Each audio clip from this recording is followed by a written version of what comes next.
la memoria corta se pierde, pero la larga no. A veces estos jóvenes se ponen a leer de Alzheimer y de senilidad y confunden cosas. Aquí tenemos a Francisco Guillén. Nosotros cuando hicimos una reflexión junto a Carolina Ramírez, queríamos no ser muy de la coyuntura, pero no nos podemos escapar de la coyuntura electoral, sobre todo en un país donde la pelótica es parte y la campaña nos arropa. Entonces, hemos hecho selección de jóvenes aspirantes, de jóvenes dirigentes, y usted está en uno de los lugares cimeros por su preparación, por su atrevimiento y además porque creo que usted tiene una posición muy de alta responsabilidad en su partido y eso es muy bueno. Y también porque es interesante que los jóvenes sepan que la juventud solo no es un valor y que todos nosotros, los que ya tenemos muchos años, comenzamos también a esas edades y eso exige mucho compromiso y mucha responsabilidad. Francisco Guillén nos sorprendió ver el primer afiche suyo. Después ya comenzamos a perseguirlo, a escucharlo en los debates, a escuchar su oferta para cuando se ha beneficiado con la candidatura y luego con la curul. ¿Por qué tendríamos que votar por el diputado o por el aspirante Francisco Guillén? Y bienvenido de nuevo.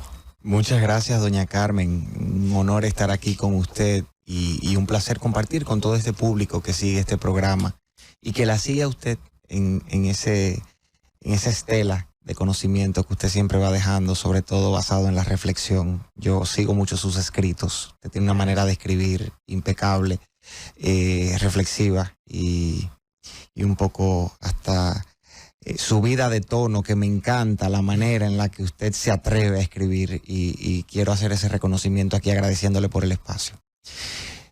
Mire, yo puedo hablar de mi compromiso social, de mi vocación de servicio, de los años que a mi corta edad, si se quiere decir, ya voy rebasando la edad legal de la juventud, aunque eso se lleve en el espíritu, y usted es una muestra de eso. Yo puedo hablar de eso, pero también yo puedo hablar del deseo de motivar a otros jóvenes a incursionar en política. Yo quiero que la juventud de mi país no sea apática a los procesos trascendentales de toma de decisión. Yo no quisiera de ninguna manera, y hablo desde primera persona porque es un deseo muy interno y muy intenso que tengo de que con este proyecto a la Diputación se logre motivar a 1, a 10, a 100 jóvenes a que entiendan la relevancia de involucrarse en lo que es del interés de todos, en lo que tiene connotación social para nuestro país. Entonces, yo quisiera partir de ahí. La motivación principal es servir de motivación, que nuestra juventud, nuestras jóvenes y nuestros jóvenes entiendan que sí hay espacios de participación, que las oportunidades hay que buscarlas, que están ahí, que los espacios hay que pelearlos, porque a nadie se le está regalando espacios, ni en política ni en ningún otro lugar. Hay que pelearlos, hay que sacrificarse, pero es posible. Y si no lo hacemos nosotros, lo harán otros. Por lo tanto, lo interesante aquí es que quienes tengan un interés de participar en aquello que es importante para los dominicanos y dominicanas y para nuestro país, pues se motiven y se involucren. Nosotros le puedo decir que hemos trabajado una serie de propuestas que están completamente socializadas con los sectores con los que hemos interactuado. Sectores sociales, juntas de vecinos, líderes comunitarios, sectores profesionales, sectores empresariales. Y ha sido muy bonito y muy enriquecedor lo que hemos podido lograr en este trayecto, porque dentro de la heterogeneidad que podemos encontrar en la circunscripción 1 del Distrito Nacional, que se replica de diferentes maneras en todo el país, hay muchos aspectos en común y hay muchos puntos de coincidencia entre los deseos y los anhelos de personas de muy distintas clases sociales, de sectores muy distantes dentro de este corto espacio que se llama Distrito Nacional, y nosotros hemos podido crear cierta armonía y articulación en las propuestas que estamos trabajando en ese sentido. Guillén, precisamente la circunscripción número 1, y es la que uno tiene, la 1, la 2, las tiene cerca porque o vive por ahí o tiene muchas personas, familiares, amistades ahí. Se cree, y se lo hemos dicho a todos los que aspiran en esa circunscripción, bueno, esa es la circunscripción de clase media media, de clase media alta, y para ser más cercano el discurso es la circunscripción de los popis. Y por eso personas con su perfil, que después quiero que usted explique su trayectoria en la política, porque usted empezó muy joven, entonces dicen, bueno, eso es muy fácil, porque así como hubo un regidor que creo que fue la gran frustración del popismo en la circunscripción número 1, el de la bicicleta, que después dijo que es lo que quería ser chef, pero fue y cumplió. Y fue a todos los centros de movimiento de ese sector social. Sin embargo, después ustedes dicen, un momento, en esa misma circunscripción de élite hay barrios que tienen otros anhelos y otras preocupaciones que no son solamente irnos de viaje en verano e irnos a esquiar al invierno, en el invierno. ¿Cómo usted en su propuesta y en su trabajo estratégico coteja esas dos realidades en esa circunscripción? Claro, mire, doña Carmen, eso es sumamente interesante porque precisamente a propósito de esas marcadas diferencias es que nosotros hemos logrado articular propuestas que atiendan a esas realidades. A manera de introito, en este punto me gustaría decir, República Dominicana, para ampliar el tema del Distrito Nacional, tiene una doble agenda porque vive una doble realidad. Hay una multidimensión en República Dominicana porque nosotros, al tiempo de que somos un país insertado en una economía global, somos un país interconectado, tenemos una ubicación geográfica estratégica, recibimos turistas de cualquier parte del mundo, uno encuentra dominicanos en cualquier parte del mundo y la verdad es que somos una de las economías más pujantes de Centroamérica y el Caribe. A pesar de las dificultades que vivimos en la actualidad, por el otro lado tenemos una serie de servicios y necesidades básicas no cubiertas para los dominicanos. Todavía tenemos casas con piso de tierra en el centro económico del país, que es el Distrito Nacional. Tenemos personas que no tienen acceso a la educación o a un sistema de salud que pueda atender de manera integral y digna necesidades básicas de cualquier dominicano o dominicana. Entonces uno dice, la brecha digital también, otro tema importantísimo. Vivimos en un mundo que depende ya de la tecnología y la digitalización, de modo que tenemos gente que todavía no sabe prender una computadora y eso quizás es parte de un proceso en el que todavía estamos. Pero, ¿cómo atendemos esa doble agenda? Bueno, nosotros hemos diseñado 3 ejes fundamentales de propuestas, donde el primero está enfocado en esas necesidades primarias básicas.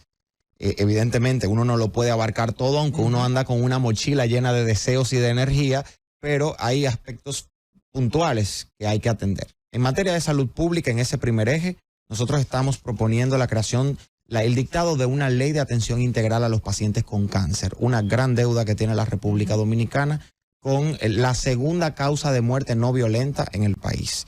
Se estima, dependiendo del estudio que se mida, que entre 8,000 y 12,000 personas al año están falleciendo de cáncer en la República Dominicana. Y justamente estamos en el mes rosa, en el mes digamos, de la prevención contra el cáncer de mama de manera específica y queremos hacernos eco de esto porque el cáncer es una enfermedad que encuentra a las familias dominicanas en una situación de desprotección. Y aunque el miedo a esa enfermedad nunca se nos va a ir a ninguno de nosotros o de que algún familiar lo padezca, siempre es importante contrarrestarlo con un Estado que tenga políticas públicas claras, disponibles para todos, para contrarrestar ese descalabro patrimonial, esa situación emocional y psicológica en la que entran los pacientes y sus familiares. Por eso hemos puesto mucha atención en ese tema en particular, a propósito de la necesidad de descentralizar territorialmente los centros de atención y de dar mayor cobertura a los medicamentos de alto costo y los tratamientos que esto implica. De igual manera, en ese primer eje, estamos trabajando algo que también afecta a todo el mundo. Acceso y calidad de los servicios públicos. Energía. ¿Quién no está afectado por la energía eléctrica? Agua, transporte, seguridad ciudadana. Nos afecta a todos. Educación. a la corta o a la larga, usted puede estudiar en un buen colegio, pero si la mayoría en su país no está estudiando en una escuela pública con calidad, eso se va a reflejar a nivel país. Entonces, ¿qué estamos proponiendo en materia de servicios públicos? Ojalá esto le guste. Estamos creando una plataforma que se llama S3P, Sistema de Supervisión de los Servicios Públicos para la Cámara de Diputados. Se va a explotar en el primer mes. Mire, ojalá que se explote dando información válida sobre lo que está ocurriendo a nivel nacional. ¿Cuál es el propósito? Que cada uno de los 190 diputados tenga en su computadora un sistema donde pueda ver en línea todas las evaluaciones, reportes, quejas que hacen los usuarios de los servicios públicos a nivel nacional con un tablero medidor de qué servicio mejoró, en qué zona, cuál empeoró, qué avería hay, y que los diputados, mediante ese mecanismo en uso de las tecnologías de la información, puedan ejercer debidamente la representación y la fiscalización sobre aquellos funcionarios o agentes que administran instituciones o empresas del Estado que brindan servicios públicos. Y esto va a permitir que las curules se conviertan en vocerías de las necesidades del pueblo dominicano en materia de servicios públicos. Y es parte de la obligación de fiscalización que tienen ustedes. Por supuesto. Esa se deja de lado. Que se deja de lado y solamente se ejerce cuando se habla de préstamos. No debería ser. La visita del canciller recientemente al Senado, independientemente del contenido, debería ser algo completamente normal en una sociedad democrática. Deberíamos normalizar que todos los funcionarios que tienen a su cargo carteras sensibles o estratégicas vayan con frecuencia al Congreso a rendir poder cuentas. del Estado, claro, Francisco, y se ve como algo excepcional que el ministro complació. Claro. En ese primer eje, doña Carmen, quiero cerrarlo. Hay otras propuestas, pero quiero cerrarlo con algo que es fundamental para mí a propósito de que se va a conocer el presupuesto del 2024. La lucha por el presupuesto del sistema de administración de justicia. Esto es Poder Judicial, Ministerio Público y Defensa Pública. Yo vengo de ahí. Yo soy abogado en ejercicio. Yo conozco las precariedades del sistema y las maniobras que tienen que hacer jueces, fiscales y defensores para poder cumplir con su misión. Nosotros entendemos que el sistema de justicia necesita interlocutores válidos nuevamente en el Congreso, personas que velen por el fortalecimiento, la mejoría en el acceso y el otorgamiento de mejores herramientas de trabajo a las distintas instituciones del sistema de administración de justicia.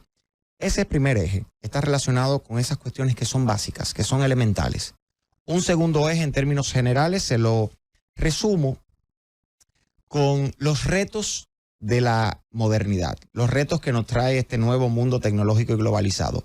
¿Cómo vamos a enfocar desde el punto de vista Estado dominicano las tecnologías financieras, las fintech, las criptomonedas, el open banking, el crowdfunding? ¿Cómo vamos a trabajar los temas de protección de datos, de redes sociales? ¿Cómo va el Estado dominicano a canalizar todo esto nuevo que está ocurriendo con un Congreso que debe estar al día y al corriente con esto que puede afectar en algún momento derechos de las personas, derechos de las empresas, que digamos puede salirse de las manos del control del Estado? Entonces hay que empezar a generar esa conversación y los legisladores tienen que estar a tono con eso. Y un tercer eje, que quizás es el que pueda llevar más tiempo, pero para nosotros es sumamente importante, es empezar a analizar y a proponer medidas tendentes a la diversificación del modelo económico de la República Dominicana. Tenemos hoy un modelo basado exclusivamente o mayoritariamente en servicios, que es muy importante. Por ejemplo, el turismo. Tenemos que seguir fortaleciendo el turismo, abriendo polos turísticos, trabajando en torno a lo que eso significa para la República Dominicana. Pero mañana viene una pandemia, viene un ciclón, hay un cierre, hay una crisis mundial y se cae la economía de la República Dominicana porque el nivel de riesgos y contingencias que se asume cuando uno depende de las economías de otros países es muy alto. Entonces, ¿cómo podemos nosotros como país empezar una conversación de cara a diversificar el modelo económico con miras a crear un modelo económico basado en el conocimiento? Ahí está la oferta del aspirante Francisco Guillén. Vamos a hacer una pausa y cuando regresemos, él nos va a contar primero su historia en un partido político y ahora en otro y cómo ustedes pueden votar por él o qué hay que esperar para votar por Francisco. La pausa, Francis. Continuamos. Cuando ven a este joven, como dicen, pero ese muchacho es muy joven. Sí, pero tiene mucho para hablar y contar. Y tuvo una militancia en un partido, porque hasta ahora no hemos mencionado que usted es precandidato por la Fuerza del Pueblo. A diputado, correcto. Y eso es una modalidad que siempre nos hacen las preguntas para que se las preguntemos a ustedes, sobre todo porque muchas organizaciones políticas están optando, algunas por las encuestas, otros por las primarias, ya pasaron, por las convenciones, eso está previsto en la ley. Y creo que ustedes, como otras organizaciones, también tienen el método de las encuestas para los precandidatos. E incluso tuve la oportunidad de ver a los aspirantes en estos debates que se están organizando, y de eso quiero hablar también. Si ese tipo de debate es positivo o no. Pero entonces, ¿por qué la Fuerza del Pueblo? Mire, cuando usted dice, doña Carmen, que yo tuve militancia anterior, vale decir que en el año 2015 yo empiezo de manera activa mi trabajo político, que había empezado mucho antes. Yo vengo de una familia de tradición política. En mi familia, inicialmente las mujeres eran las que hacían política, mi abuela. Eso se le transfiere a mi madre y mi madre me lo transfiere a mí. De modo que ese contacto con los sectores populares y con el trabajo social que se hace desde la política, yo lo conozco desde pequeño.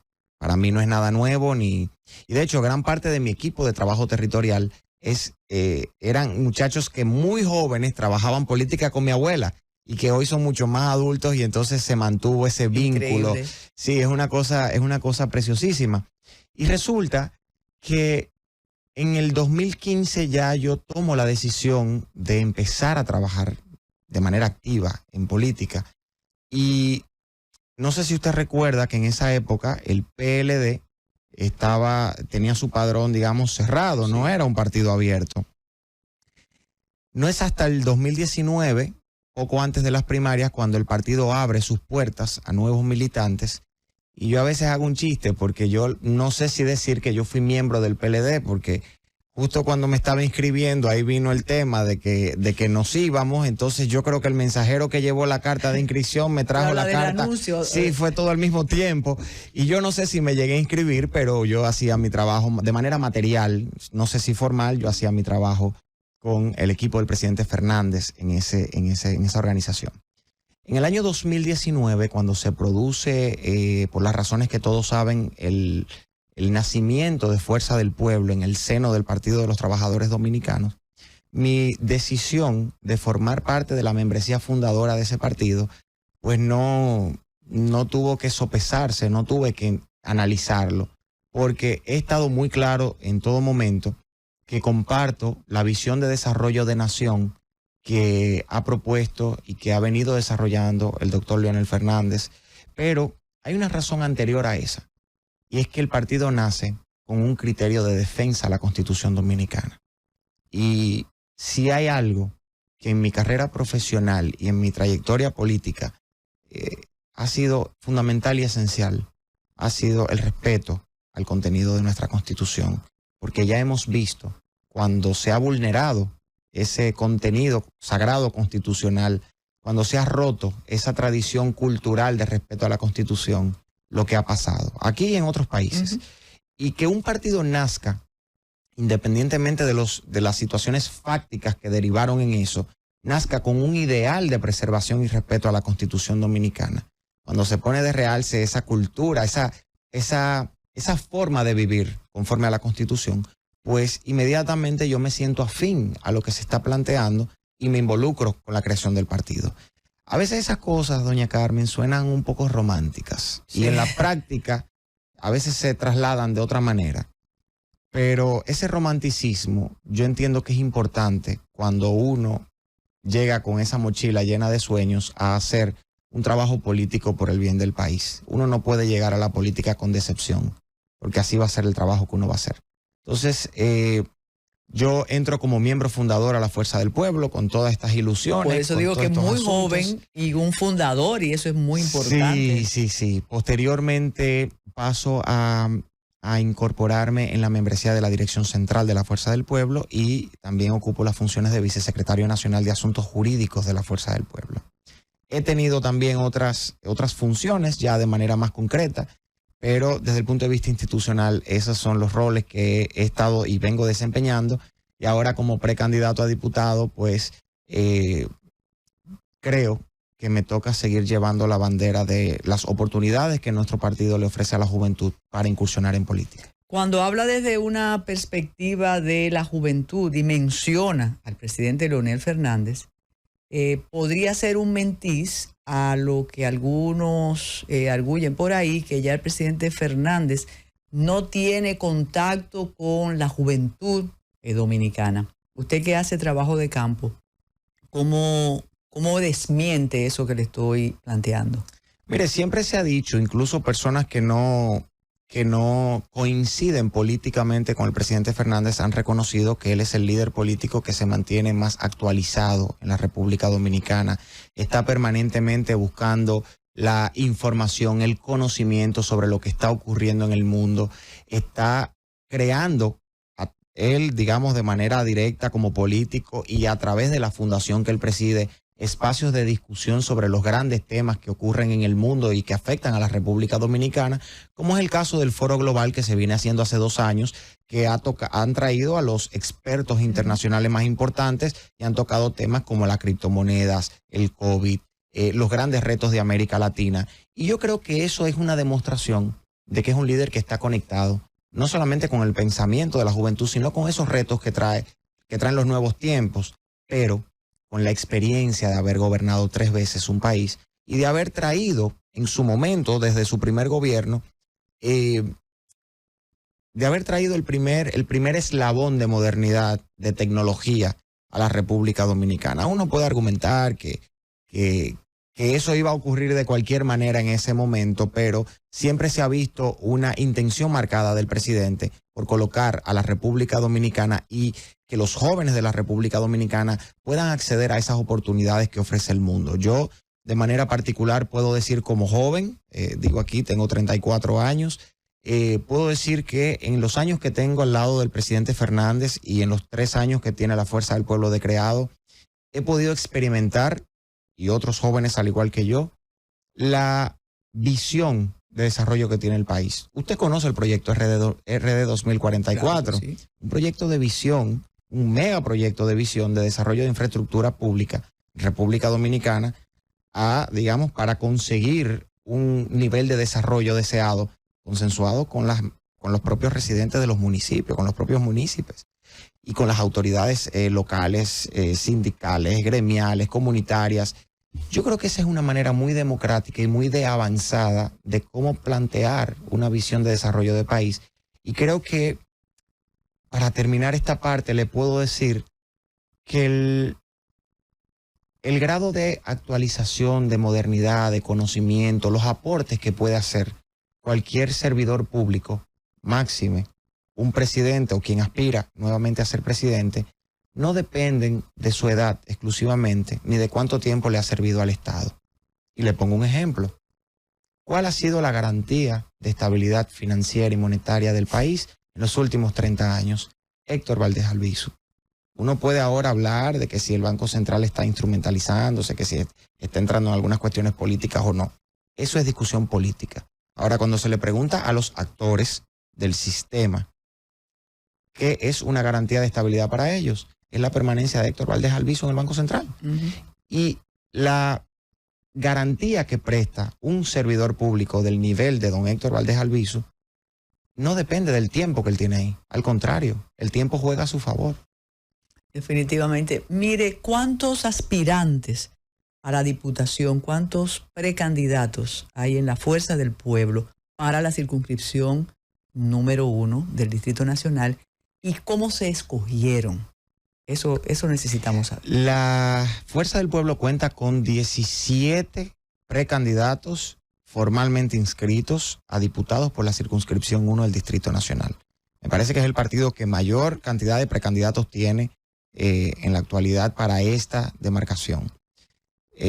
No hubo un mecanismo específico, digamos, para decidir quiénes son precandidatos. Se hizo una convocatoria abierta a los militantes del partido. No pagaron $1 millón de pesos, ¿no tienen? No se pagó absolutamente nada para inscribirnos como precandidatos por la Fuerza del Pueblo, ni a este ni a ningún nivel electoral. Eso no existió en la Fuerza del Pueblo.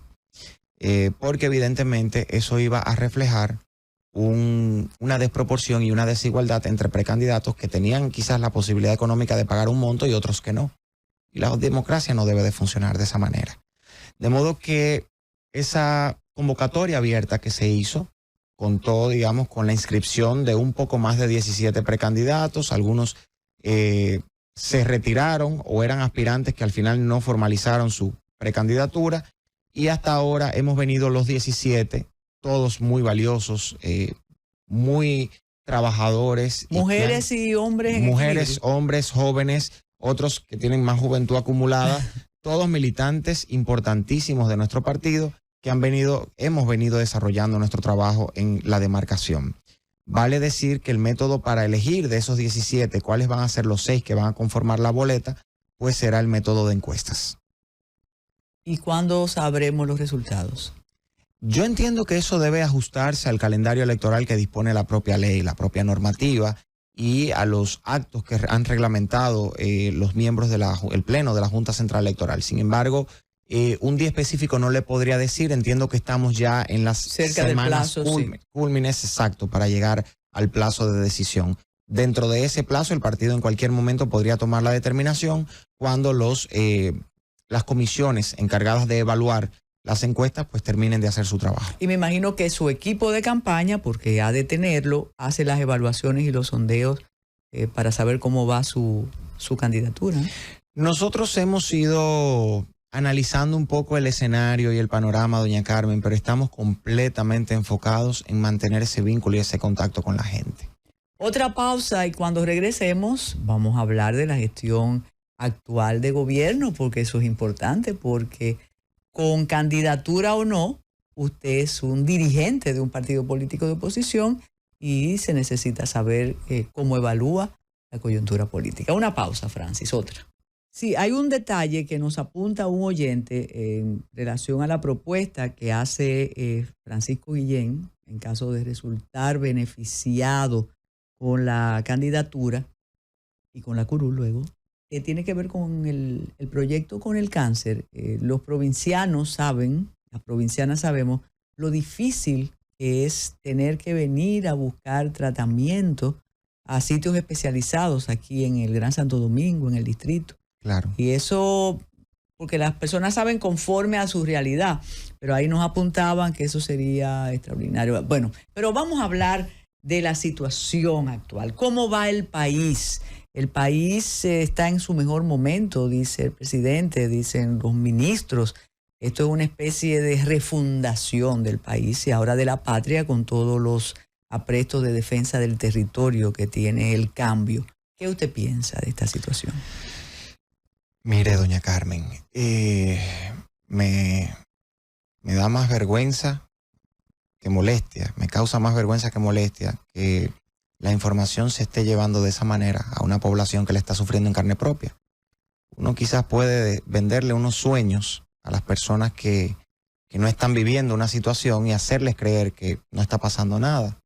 Pero cuando uno ve el deterioro tan latente, tan evidente que están sufriendo todos los servicios públicos básicos en la República Dominicana, cuando uno ve todo lo que ha venido pasando en estos 3 años en el Ministerio de Educación, cuando uno observa la situación en la que se encuentra el metro de Santo Domingo, el mal funcionamiento del sistema 911, la situación del sistema de salud de la República Dominicana, el sistema energético también. Si uno entra en el tema energético, uno se da cuenta que para los técnicos que conocen más el área y lo pueden explicar mejor, hay incumplimientos en materia de nueva generación, hay falta de inversión y mantenimiento en los sistemas de transmisión eléctrica, las distribuidoras están abusando del pueblo dominicano y parece que no hay ningún doliente en el gobierno que pueda intervenir para ayudar un poco a la ciudadanía, a la sociedad, a por lo menos a elevar reclamos que sean escuchados por alguien. Entonces tenemos una situación hay una crisis en la gestión de los servicios públicos en la República Dominicana hoy. La gente lo está viviendo pero el gobierno está en un discurso totalmente distinto, que no sabemos a veces si es por desconocimiento y desconexión o si realmente es porque la contienda electoral se está imponiendo en un discurso que debería ser institucional. Pero bueno, en el ámbito económico, nosotros tenemos 3 años superando el 3% del PIB en materia de déficit presupuestario. Para el presupuesto del año 2024 se estima que hay un déficit de 200, se estima no, establece el anteproyecto de ley de presupuesto que hay un déficit de 231,000 millones de pesos. Es decir, hay que tomar mucho dinero prestado. Pero además de eso, de enero a agosto del año 2023, en el año que vamos corriendo, por cada 100 pesos que el gobierno ha gastado, 25 han sido para pago de intereses de deuda. El presidente sale diciendo que hay una tasa de desempleo y desocupación de un 4.6%, cuando todos los números de la OIT y de los expertos a nivel nacional establecen que está por encima del 5.6%. Pero como si eso fuera poco, ese número en la población joven de 18 a 25 años se eleva a un 12.4%. Entonces hay una situación crítica actualmente en la República Dominicana. Y lo que más me preocupa es que todavía el presidente de la República y los funcionarios han mantenido el discurso de la situación post-COVID y de la guerra de Ucrania y de Rusia. Y eso me preocupa porque le estamos diciendo a la gente que tenemos que conformarnos con tener un gobierno, con tener funcionarios que no han sabido buscar oportunidades dentro de la crisis. Y nosotros hemos logrado en años anteriores buscar oportunidades dentro de la crisis. Y le pongo un ejemplo de escuela para que lo entienda, para que lo entendamos todos. ¿Qué fueron las danzas de los millones en la República Dominicana? El mundo estaba en guerra. Los campos de remolacha con la que se producía el azúcar en Europa estaban destruidos. Y nosotros pudimos montarnos en esa expansión económica, toda esa divisa que entró a la República Dominicana, gracias a la producción de azúcar a partir de la caña de azúcar en la República Dominicana. No estamos viviendo en los años 20, ni en los años 30, ni en los años 40. Pero hoy el gobierno debería tener un discurso de cómo pudimos aprovechar en medio de una crisis oportunidades que podían salir de la República Dominicana y no seguir escudándonos en un discurso de lamentación y digamos un discurso que tiene hasta un tinte adanista de a pesar de todas estas crisis que hemos tenido que afrontar, hemos logrado y hemos superado y por primera vez, caramba, la gente ha sido muy condescendiente con el presidente y con el gobierno en ese sentido. De hecho, creo que ningún presidente ha tenido una época de los 100 días que se le da de tregua, ¿verdad? Sí, ha sido enorme. Al inicio del gobierno, esos 100 días de tregua del presidente, que se le dan 100 días en otros gobiernos, al presidente Abinader se le extendieron casi por 2 años. Pero culpa de la oposición, porque no hay oposición, dicen algunos. ¿Qué ustedes creen? Es también parte culpa de nosotros, la oposición. Usted tiene toda la razón y ellos también. Porque la oposición, y quizás no es endilgarle toda la responsabilidad a la oposición, pero la oposición también se vio en un momento atada a ese discurso donde atacar al gobierno era ser incomprensivo, era ser intolerante con respecto a todas las situaciones que había heredado el gobierno con respecto a los temas internacionales. Era ser despiadado, entonces pero, no se podía. Sí, pero yo creo que ya eso, ya se le puso la tapa al pomo con esos temas en un momento determinado y ya cualquier uso que se le dé, pues va a ser un uso electorero de justificación. ¿Por qué no hay protestas entonces, Francisco? Han habido protestas, doña Carmen, protestas espontáneas de carácter social, protestas impulsadas por miembros de partidos políticos y por organizaciones políticas. Fuerza del Pueblo ha hecho protestas masivas por el alto costo de la vida, por el alto nivel de delincuencia que hay en la República Dominicana. El Partido de la Liberación Dominicana también ha hecho recorridos. Hemos visto protestas, por ejemplo, en San Francisco de Macorís, que han sido tratadas con mucha beligerancia y muy poca tolerancia por parte del gobierno. Pero le voy a decir algo más que me preocupa, doña Carmen. Yo hablé aquí de la defensa de la Constitución. Yo creo en el espíritu que promueve la Constitución dominicana. Y uno de los temas que más me ha preocupado es la intolerancia del gobierno a la crítica y la incapacidad de responder de una manera democrática, si se quiere, o de una manera receptiva a las críticas que se hacen, a las observaciones que se hacen.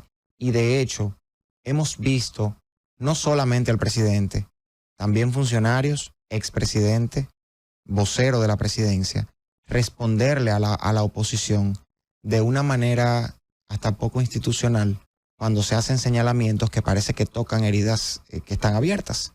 Miro el reloj porque va a ser salvado por la campana, debido a que hay un tema que por su ejercicio profesional y por una serie de conocimientos que sé que usted tiene, que no vamos a poder tratar, lo que es el de la judicialización de la política. A ver si usted cree en todos esos procesos que precisamente apagaron voces, y eso es muy importante. Muchísimas gracias, Francisco Guillén. Le deseo suerte. No importa que resulte beneficiado o no, la Fuerza del Pueblo tiene en usted un excelente vocero. Así que éxito en su carrera política. Y nosotros nos despedimos porque ahí llegó el gobierno que estábamos esperando, no el gobierno que esperaba Francisco, sino el de la tarde. Muy buenas tardes y excelente fin de semana.